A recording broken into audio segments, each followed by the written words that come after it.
I've done better than that.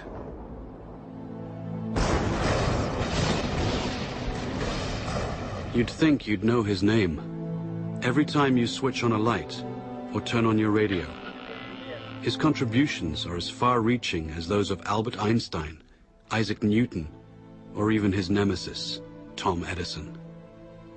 This mysterious, tall, dark Serbian invented alternating current, wireless communication, the modern electric motor, basic laser and radar technology, X-rays, neon, robotics, remote control and cellular technology, and even Star Wars tactical warfare, all over 100 years ago. Yet today, who's ever heard of Nikola Tesla? How could history overlook such an incredible legacy? During his last moments on Earth, he no doubt asked himself the same question. Lying in a forgotten hotel room, alone and penniless, now 86 years of age. This is where our story begins.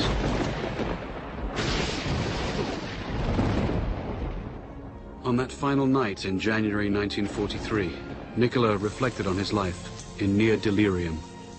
The flashes of light. I never had control over the flashes. They are so tormenting. Unstoppable images would flood his mind, accompanied by powerful flashes, like countless times before, due to a strange lifelong condition of his. When the word was spoken to me, the image of the object would appear vividly. And sometimes I was unable to distinguish whether what I saw was tangible or not. This caused me great discomfort and anxiety. In the murky light of the hotel room, he'd speak with ghosts from his past. Phantoms waiting for him to succumb. He remembered triumphant moments when he was struck with the vision of his world-transforming electric motor, the same design that's used everywhere today. Like a flash of lightning, in an instant the truth was revealed. He was so sure of his breakthrough that he felt compelled to share it. He sailed for New York City, the seat of the modern world.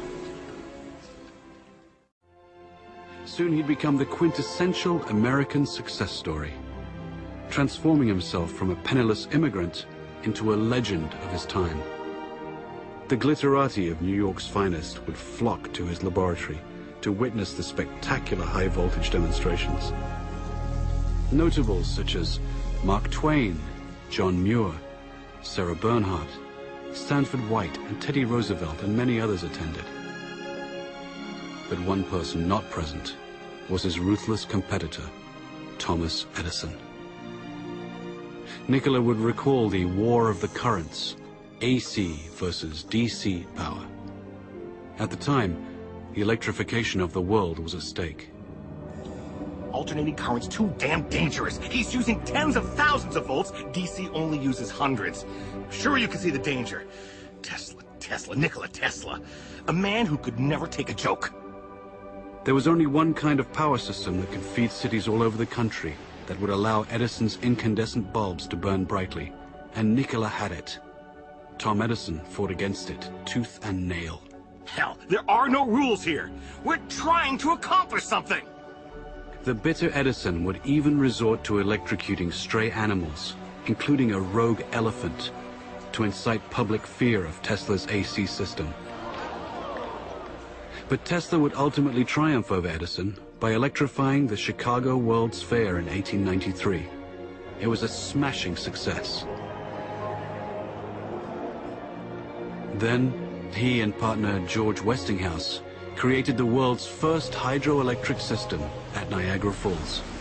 It was an incredible gamble at the time, and no one was sure it would work, except Tesla, the man of the hour. Nikola was now at the peak of his glory.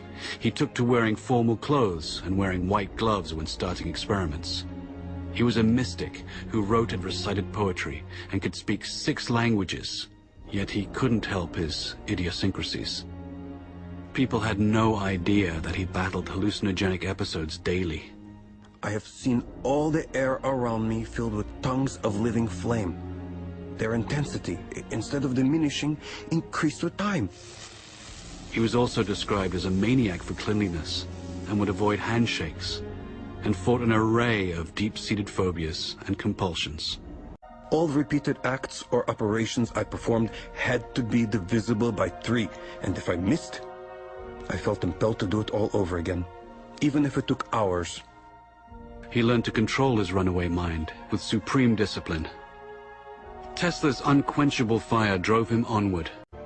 Nikola would soon engage the biggest fish in the pond while undertaking his greatest venture, Wardenclyffe.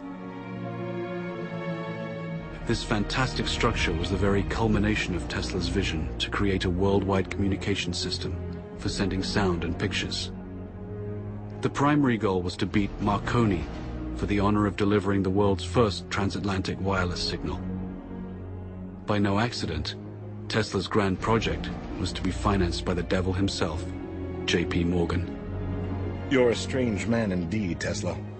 After the papers are signed, you may draw upon the House of Morgan, but it's important that I remain a silent partner. You do understand what that means, don't you, Mr. Tesla? But Nikola had a secret. The system could also electrify the world. Wardenclyffe would provide limitless, free energy, everywhere, for everybody. When J.P. Morgan found out about this leap of technology, he wouldn't tolerate it. He knew Tesla could deliver, and the banker overlord couldn't put a meter on it. A man always has 2 reasons for doing anything. A good reason, and the real reason. Mid-construction, Morgan would cancel the contract and blackball Tesla, thus excluding him from any other investor. Mr. Morgan, are you going to leave me in a hole? I've made 1,000 powerful enemies on your account. In 100 years from now, this country would give me much for the first honor of transmitting power without wires. Wardenclyffe faltered, and Marconi sent his transatlantic signal. Tesla would suffer his second nervous breakdown, and never again would he regain his momentum as before. But despite his cruel fate, Nikola stayed the course. Decade after decade would pass, and he would bring forth new fantastic inventions in transportation, air flight, and even warfare. His death beam, as he intended, would bring an end to all warfare. An inventor to the end, all he ever wanted was to uplift the condition of humanity. But now in his hotel room, time was drawing short. He'd finger newspaper clippings and recall some of the smaller moments of his life. His table for one, walking the streets of New York, haunting Grand Central Station, or feeding his many pigeons. No one could begin to imagine what great secrets this mad scientist kept locked inside his head. No one, except J. Edgar Hoover and his G-men. They waited patiently for the great man to pass, and were ready to take everything that Nikola left behind. This story is about a man whose powerful ideas live on, as much of his work is still classified and used in the most esoteric projects imaginable today. Nikola Tesla single-handedly changed the world for the benefit of mankind, yet has been rewarded with obscurity. It's time to bring his story out of the shadows and into the light. With his last breath, Nikola gently smiled. Let the future tell the truth, and evaluate each one according to his work and accomplishments. The present is theirs. The future, for which I have really worked, is mine. Would they only have listened?